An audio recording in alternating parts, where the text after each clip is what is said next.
everyone, I'm Dave Palermo and this is Brendan Jose. Welcome Brendan. Thank you, Dave. Part of my new real estate show where I get to talk about different topics that come up in the real estate world, and Brendan's brought a common topic, I guess. You'll have a bit of a chat about what you're noticing out there. Yeah, I think it's a good topic to discuss whether whether you've got a deceased estate or whether you've got something that's for rent and vacant. The question is, do you furnish it before going to market? And what are the things that we see having furnished properties compared to unfurnished properties? Yeah, so the fancy word for furnishing, is it empty or are we putting in beds and tables and chairs and stuff like that? And some people might find it's a bit weird, like, why wouldn't I sell my house with furniture? I'm living in it. But quite often we get quite a few different examples. In real estate we deal with births, death, divorce, people building as well. So they've built a home, moved into that, and then they put their house up for sale. So it's quite often our advice that the one they're selling should probably be furnished. And there's lots of good reasons why we should furnish it. Let's hit us up with your top list, I guess.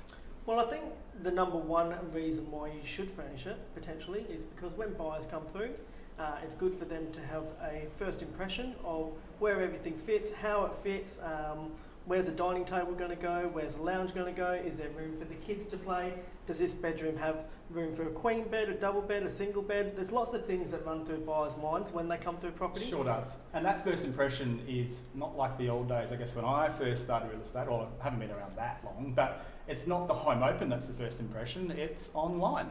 It is online, yes. So we're noticing the portals, rewa.com.au, our agency website, domain, realestate.com, all of them, that's the first impression. That's when most people now are seeing these properties and getting their opinions of the property. So we have to make sure that the houses are looking their best. We call it the hero shot. There has to be one shot, whether that's inside or outside, that really makes that property pop and really sort of creates that first impression to get people to the first home open to walk through and check it out. So what we've noticed in our experience, and we had one recently, it's probably a few months ago now, where we actually had the opportunity to launch a property for sale, and it had a tenant in there who was about 4 weeks away from moving out, and they were okay with us selling, and no disrespect to the tenant, he was on his way out moving state, so he was selling a lot of his furniture and had most of the property empty, I guess. Yep. And we had some offers come through at about sort of that low 400s, 405. Yeah, so $400,000 mark, 405 is where the offers came through. Not quite what our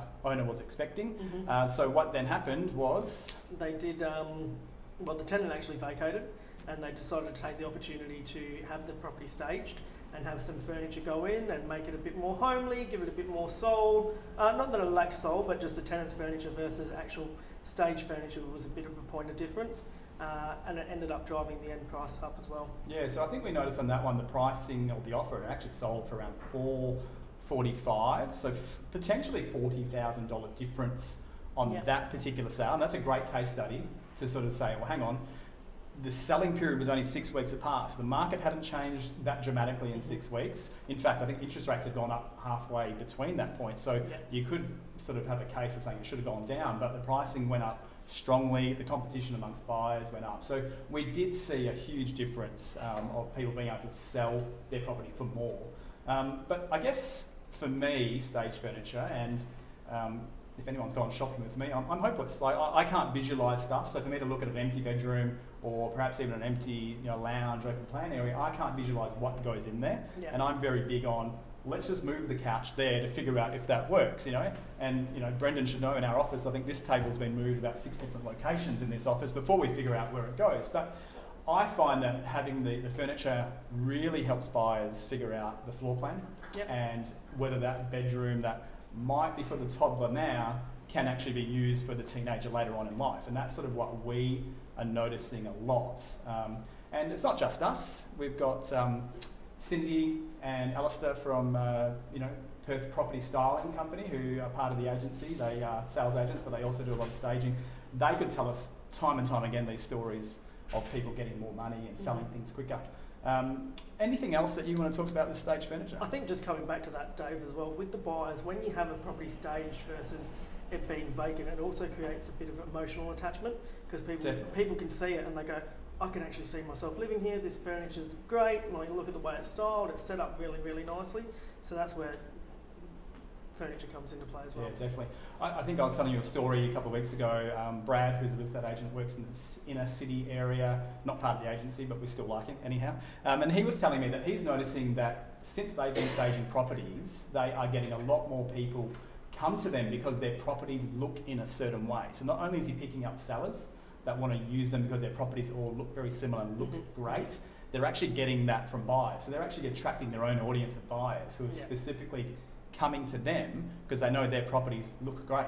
Point of difference. They're the same properties, they've just got really good furniture in it. So I think from our point of view, you know, if your budget's there for it and you want to maximise what you're selling for, not just in the sale price, but also on how long it takes to get those properties sold, I think you're going to notice a lot more people doing staged furniture, which is actual physical furniture you can walk around the home opens, but also some virtual furniture as well.